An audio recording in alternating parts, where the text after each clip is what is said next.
ओम शांति। 10 तारीख के बाबा के साकार महावाक्य 10-1-22 की। बाबा ने सुनाया, मीठे बच्चे, श्रीमत पर तुम्हें सबकी रूहानी खातरी करनी है। खुशी की खुराक खाना और खिलाना, यही है सच्ची खातरी करना। प्रश्न है, ज्ञान में स्पिरिचुअलिटी का जौहर भरने की विधि क्या है? उसे कौन कौन से फायदे होंगे? उत्तर है, जब किसी को भी ज्ञान सुनाते हो तो आत्मा समझकर आत्मा को ज्ञान दो। इससे स्पिरिचुअलिटी का जौहर भर जाएगा। इस नई आदत से किसी को भी ज्ञान सुनाएंगे तो उसे झट तीर लग जाएगा। शरीर का भान भी खत्म होता जाएगा। फिर माया के तूफान व बुरे संकल्प भी नहीं आएंगे। क्रिमिनल आई भी नहीं रहेगी। ओम शांति। ज्ञान का तीसरा नेत्र देने वाला रूहानी बाप बैठ रूहानी बच्चों को समझाते हैं। ज्ञान का तीसरा नेत्र सिवाय बाप के और कोई दे नहीं सकता। अभी तुम बच्चों को ज्ञान का तीसरा नेत्र मिला है। अभी तुम जानते हो, यह पुरानी दुनिया बदलने वाली है। बेचारे मनुष्य नहीं जानते कि कौन बदलाने वाला है और कैसे बदलाते हैं, क्योंकि उन्हों को ज्ञान का तीसरा नेत्र ही नहीं है। तुम बच्चों को अभी ज्ञान का तीसरा नेत्र मिला है, जिससे तुम सृष्टि के आदि मध्य अंत को जान गए हो। यह है ज्ञान का सैक्रीन। सैक्रीन का एक बूंद भी कितना मीठा होता है। ज्ञान का भी एक ही अक्षर है, मन मना भव। यह अक्षर सभी से कितना मीठा है। अपने को आत्मा समझ और बाप को याद करो। बाप शांति धाम और सुख धाम का रास्ता बता रहे हैं। बाप आए हैं बच्चों को स्वर्ग का वर्षा देने, तो बच्चों को कितनी खुशी रहनी चाहिए। कहते भी हैं, खुशी जैसी खुराक नहीं। जो सदैव खुश मौज में रहते हैं, उनके लिए बस वह जैसे खुराक होती है। 21 जन्म मौज में रहने की यह जबरदस्त खुराक है। यह खुराक सदैव एक दो को खिलाते रहो। एक दो की जबरदस्त खातरी यह करनी है। ऐसी खातरी और कोई मनुष्य की कर न सके। तुम बच्चे श्रीमत पर सभी की रूहानी खातरी करते हो। सच्ची सच्ची खुश खैराफत भी यह है, किसको बाप का परिचय देना। मीठे बच्चे जानते हैं, बेहद के बाप द्वारा हमको जीवन मुक्ति की खुराक मिलती है। सतयुग में भारत जीवन मुक्त था, पावन था। बाप बहुत बड़ी ऊंची खुराक देते हैं। तब तो गायन है, अतीन्द्रिय सुख पूछना हो तो गोप गोपियों से पूछो। यह ज्ञान और योग की कितनी फर्स्ट क्लास वंडरफुल खुराक है। और यह खुराक एक ही अविनाशी सर्जन के पास है, और किसको इस खुराक का मालूम ही नहीं है। बाप कहते हैं, मीठे बच्चों, तुम्हारे लिए तेरी हथेली पर सौगात ले आया हूँ। मुक्ति, जीवन मुक्ति की यह सौगात मेरे पास ही रहती है। कल्प कल्प मैं ही आकर तुमको देता हूँ, फिर रावण छीन लेता है। तो अभी तुम बच्चों को कितना खुशी का पारा चढ़ा रहना चाहिए। तुम जानते हो, हमारा एक ही बाप टीचर और सच्चा सच्चा सदगुरु है, जो हमको साथ ले जाते हैं। मोस्ट विलबेड बाप से विश्व की बादशाही मिलती है। यह कम बात है क्या? तो सदैव हर्षित रहना चाहिए। Godly student life is the best. यह अभी का ही गायन है। फिर नई दुनिया में भी तुम सदैव खुशियां मनाते रहेंगे। दुनिया नहीं जानती कि सच्ची सच्ची खुशियां कब मनाई जाएगी। मनुष्यों को तो सत्युग का ज्ञान ही नहीं है, तो यहाँ ही मनाते रहते हैं। परंतु इस पुरानी तमो प्रधान दुनिया में खुशी कहाँ से आई? यहाँ तो त्राही त्राही करते रहते हैं। कितना दुख की दुनिया है। बाप तुम बच्चों को कितना सहज रास्ता बताते हैं। गृहस्थ व्यवहार में रहते कमल फूल समान रहो। धंधा धोरी आदि करते भी मुझे याद करते रहो, जैसे आशिक और मासूक होते हैं। वह तो एक दो को याद करते रहते हैं। वह उनका आशिक, वह उनका मासूक होता है। यहाँ वह बात नहीं है। यहाँ तुम सभी एक मासूक के जन्म जन्मांतर से आशिक हो रहते हो। बाप कभी तुम्हारा आशिक नहीं बनता। तुम उस मासूक से मिलने के लिए याद करते आए हो। जब दुख जास्ती होता है तो जास्ती सुमिरन करते हैं। गायन भी है, दुख में सुमिरन सब करे, सुख में करे न कोई। इस समय बाप भी सर्वशक्तिवान है तो दिन प्रतिदिन माया भी सर्वशक्तिवान है, तमो प्रधान होती जाती है। इसलिए बाप कहते हैं, मीठे मीठे बच्चे देही अभिमानी बनो, अपने को आत्मा समझ उस बाप को याद करो और साथ साथ दैवी गुण भी धारण करो तो तुम इससे लक्ष्मी नारायण बन जाएंगे।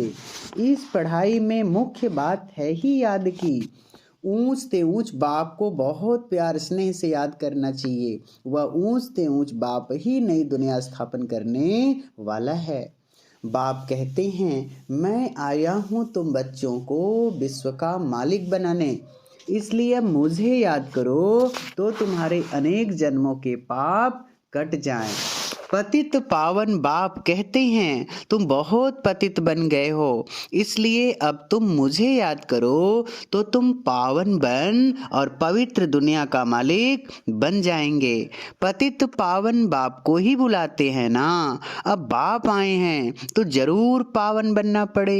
बाप दुख हरता सुख करता है। बरोबर सतयुग में पावन दुनिया थी तो सभी सुख। अब बाप फिर से कहते हैं, बच्चे शांति धाम और सुख धाम को याद करते रहो। अभी है संगम युग, खिवैया तुमको इस पार से उस पार ले जाते हैं।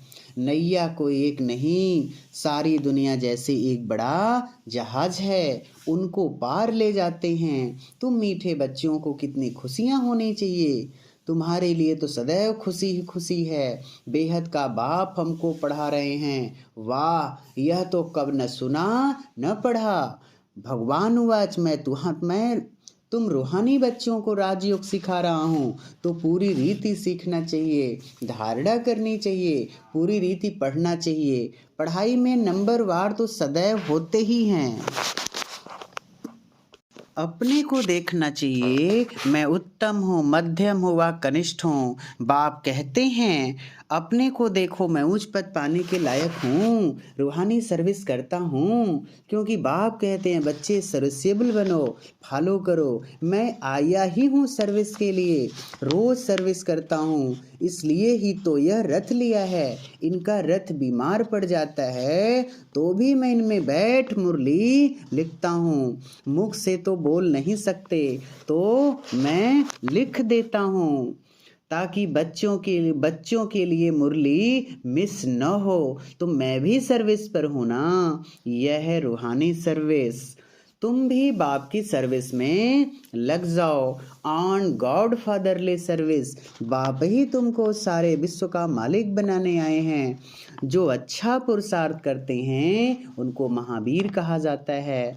देखा जाता है कौन महावीर हैं, जो बाबा के डायरेक्शन पर चलते हैं। बाप का फरमान है, अपने को आत्मा समझ, भाई भाई को देखो, इस शरीर को भूल जाओ। बाबा भी शरीर को नहीं देखते हैं। बाप कहते हैं, मैं आत्माओं को देखता हूँ। बाकी यह तो ज्ञान है कि आत्मा शरीर बिगर बोल नहीं सकती। मैं भी इस शरीर में आया हूँ, लोन लिया हुआ है। शरीर के साथ ही आत्मा पढ़ सकती है। बाबा की बैठक यहाँ है। यह है अकाल तखत। आत्मा अकाल मूर्त है। आत्मा कब छोटी बड़ी नहीं होती है, शरीर छोटा बड़ा होता है। जो भी आत्माएं हैं उन सभी का तखत यह भ्रिकुटी का बीच है। शरीर तो सभी के भिन्न भिन्न होते हैं। किसका अकाल तखत पुरुष का, किसका अकाल तखत स्त्री का है, किसका अकाल तखत बच्चे का है। बाप बैठ बच्चों को रूहानी ड्रिल सिखलाते हैं। जब कोई से बात करो तो पहले अपने को आत्मा समझो। हम आत्मा फलाने भाई से बात करते हैं। बाप का पैगाम देते हैं कि सिर्फ बाबा को याद करो। याद से ही जंग उतरनी है। सोने में जब एलाय पड़ती है तो सोने की वैल्यू ही कम हो जाती है। तुम आत्माओं में भी जंग पड़ने से तुम वैल्यू लेस हो गए हो। अब फिर पावन बनना है। तो महात्माओं को अब ज्ञान का तीसरा नेत्र मिला है। उस नेत्र से अपने भाइयों को देखो। भाई भाई को देखने से कर्मेंद्रियां कब चंचल नहीं होंगी। राज भाग लेना है, विश्व का मालिक बनना है तो यह मेहनत करो। भाई भाई समझ सभी को ज्ञान दो तो फिर यह टेव आदत पक्की हो जाएगी। सच्चे सच्चे ब्रदर्स तुम सभी हो, बाप भी ऊपर से आए हैं, तुम भी आए हो। बाप बच्चों सहित सर्विस कर रहे हैं, सर्विस करने की बाप हिम्मत देते हैं। हिम्मते मर्दा, तो यह प्रैक्टिस करनी है। मैं आत्मा भाई को पढ़ाता हूँ, आत्मा पढ़ती है ना। इसको स्पिरिचुअल नॉलेज कहा जाता है, जो रूहानी बाप से ही मिलती है। संगम पर ही बाप आकर यह ज्ञान नॉलेज देते हैं कि अपने को आत्मा समझो।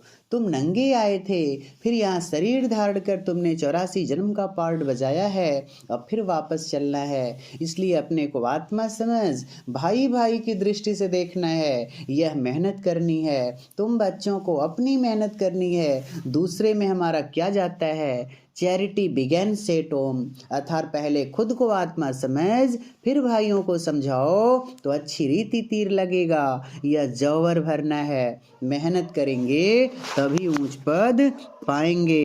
चैरिटी बिगेन्स एट होम, अर्थात पहले खुद को आत्मा समझ फिर भाइयों को समझाओ तो अच्छी रीति तीर लगेगा। यह जौहर भरना है, मेहनत करेंगे तभी ऊंच पद पाएंगे। बाप पाए हैं फल देने के लिए तो मेहनत करनी पड़े, कुछ सहन भी करना पड़ता है। तुम्हें कोई उल्टी सुल्टी बात बोले तो तुम चुप रहो, तुम चुप रहेंगे तो फिर दूसरा क्या करेगा। ताली दो हाथ से बजती है, एक ने मुख की ताली बजाई, दूसरा चुप कर दे तो वह आप ही चुप हो जाएंगे। ताली से ताली बजने से आवाज हो जाता है। बच्चों को एक दो का कल्याण करना है। बाप समझाते हैं, बच्चे सदैव खुशी में रहना चाहते हो तो मन मना भव, अपने को आत्मा समझ बाप को याद करो। भाइयों आत्माओं तरफ देखो, भाइयों को भी यह नॉलेज दो। यह टेव आदत पड़ जाने से फिर कभी क्रिमिनल आई धोखा नहीं देगी। ज्ञान के तीसरे नेत्र से ज्ञान के तीसरे नेत्र से तीसरे नेत्र को देखो। बाबा भी तुम्हारी आत्मा को ही देखते हैं। कोशिश यह करनी है सदैव आत्मा को ही देखें, शरीर को देखें ही नहीं। योग कराते हो तो भी अपने को आत्मा समझ भाइयों को देखते रहेंगे तो सर्विस अच्छी होगी। बाबा ने कहा है भाइयों को समझाओ, भाई सभी बाप से वर्षा लेते हैं। यह रूहानी नॉलेज एक ही बार तुम ब्राह्मण बच्चों को मिलती है, तुम ब्राह्मण ही फिर देवता बनने वाले हो। इस संगम युग को थोड़े ही छोड़ेंगे, नहीं तो पार कैसे जाएंगे, कूदेंगे थोड़े ही। यह वंडरफुल संगम युग है तो बच्चों को रूहानी यात्रा पर रहने की टेव आदत डालनी है। तुम्हारे ही फायदे की बात है। बाप की शिक्षा भाइयों को देनी है। बाप कहते हैं मैं तुम आत्माओं को ज्ञान दे रहा हूँ, आत्मा को ही देखता हूँ। मनुष्य मनुष्य से बात करेगा तो उनके मुंह को देखेगा ना। तुम आत्मा से बात करते हो तो आत्मा को ही देखना है। भल शरीर द्वारा ज्ञान देते हो परंतु इसमें शरीर का भान तोड़ना होता है। तुम्हारी आत्मा समझती है परमात्मा बाप हमको ज्ञान दे रहे हैं। बाप भी कहते हैं आत्माओं को देखता हूँ, आत्माएं भी कहती हैं हम परमात्मा बाप को देख रहे हैं, उनसे नॉलेज ले रहे हैं। इसको कहा जाता है स्पिरिचुअल ज्ञान की लेन देन। आत्मा की आत्मा के साथ, आत्मा में ही ज्ञान है, आत्मा को ही ज्ञान देना है। यह जैसे जौहर है, तुम्हारे ज्ञान में यह जौहर भर जाएगा तो किसको भी समझाने से झट तीर लग जाएगा। बाप कहते हैं प्रैक्टिस करके देखो तीर लगता है या नहीं। यह नई टेव आदत डालनी है तो फिर शरीर का भान निकल जाएगा। माया के तूफान कम आएंगे, बुरे संकल्प नहीं आएंगे, क्रिमिनल आई भी नहीं रहेगी। हम आत्मा ने 84 का चक्र लगाया, अब नाटक पूरा होता है। अब बाबा की याद में रहना है। याद से ही तमो प्रधान से सतो प्रधान बन, सतो प्रधान दुनिया के मालिक बन जाएंगे। कितना सहज है। बाप जानते हैं बच्चों को यह शिक्षा देना भी मेरा पार्ट है, कोई नई बात नहीं। हर 5000 वर्ष बाद हमको आना होता है। मैं बधाईमान हूँ, बच्चों को बैठ समझाता हूँ। मीठे बच्चे रूहानी याद की यात्रा में रहो तो अंत मते अंत मते सो गति हो जाएगी। यह अंत काल है ना, माम एकम याद करो तो तुम्हारी सदगति हो जाएगी। याद की यात्रा से पाया मजबूत हो जाएगा। यह देही अभिमानी बनने की शिक्षा एक ही बार तुम बच्चों को मिलती है। कितना वंडरफुल ज्ञान है। बाबा वंडरफुल है तो बाबा का ज्ञान भी वंडरफुल है। कब कोई बता न सके। अभी वापस चलना है, इसलिए बाप कहते हैं मीठे बच्चों यह प्रैक्टिस करो। अपने को आत्मा समझ आत्मा को ज्ञान दो। तीसरे नेत्र से भाई भाई को देखना है, यह बड़ी मेहनत है। अच्छा, मीठे मीठे सिकिल्दे बच्चों प्रति माता पिता बाप दादा का याद प्यार और गुड मॉर्निंग। रूहानी बाप की रूहानी बच्चों को नमस्ते। हम रूहानी बच्चों की रूहानी माता पिता बाप दादा को याद प्यार गुड मॉर्निंग। नमस्ते बाबा नमस्ते। धारणा के लिए मुख्य सार। पहली पॉइंट, ज्ञान के तीसरे नेत्र से आत्मा को देखने का अभ्यास करना है। कोशिश करनी है सदैव आत्मा को ही देखें, शरीर को नहीं, तो क्रिमिनल ख्याल नहीं आएंगे, बुरे संकल्प खत्म हो जाएंगे। ताली दो, दूसरी पॉइंट, ताली दो हाथ से बजती है, इसलिए जब तुम्हें कोई उल्टी सुल्टी बात बोले तो तुम चुप रहो। अगर तुम चुप रहेंगे तो दूसरा आप ही चुप हो जाएगा। वरदान दे रहे हैं बाबा। ब्रह्मा बाप के प्यार का प्रैक्टिकल सबूत देने वाले सपूत और समान भव। स्पष्टीकरण है, यदि कहते हो कि ब्रह्मा बाप से हमारा बहुत प्यार है तो प्यार की निशानी है। जिससे बाप का प्यार रहा उससे प्यार हो। जो भी कर्म करो, कर्म के पहले, बोल के पहले, संकल्प के पहले चेक करो कि यह ब्रह्मा बाप को प्रिय है। ब्रह्मा बाप की विशेषता विशेष यही रही, जो सोचा वह किया, जो कहा वह किया। अपोजिशन होते भी सदा अपनी पोजीशन पर सेट रहे। तो प्यार का प्रैक्टिकल सबूत देना अर्थात फॉलो फादर कर सपूत और समान बनना। स्लोगन है, खुश नसीब आत्मा वह है जिसके संकल्प में भी दुख की लहर नहीं आती। लौलीन स्थिति का अनुभव करो। परमात्मा प्यार अखूट है, अटल है, इतना है जो सर्व को प्राप्त हो सकता है। लेकिन परमात्मा प्यार प्राप्त करने की विधि है न्यारा बनना। जितना न्यारा बनेंगे उतना परमात्मा प्यार का अधिकार प्राप्त होगा। ऐसी न्यारी प्यारी आत्माएं ही लौलीन स्थिति का अनुभव कर सकती हैं। ओम शांति।